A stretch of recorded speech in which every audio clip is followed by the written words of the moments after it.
La question de la parafiscalité au Gabon fait couler beaucoup d'encre et de salive. Entre la population qui en subit les effets et les dirigeants qui ont du mal à encadrer la question. Mais avant de continuer, savez-vous exactement de quoi il s'agit? Je n'ai vraiment aucune idée. Je pense que ça, forcément une activité qui a trait aux impôts.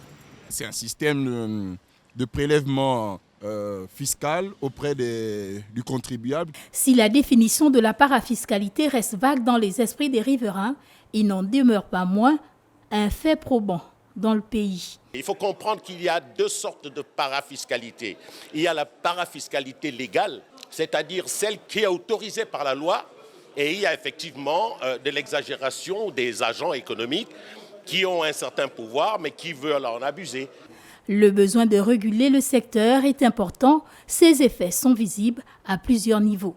Et naturellement, l'impact, c'est multiforme. Nous avons d'une part sur les PME, les grandes entreprises, les moyennes entreprises, les commerçants et j'en passe. La parafiscalité répond à un besoin spécifique, mais ses missions doivent être bien définies.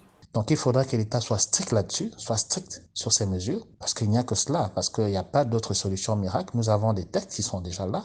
Toutefois, soulignons que derrière tout ceci, il y a une volonté des autorités de mettre fin à cette ambiguïté de la gestion fiscale dans le pays.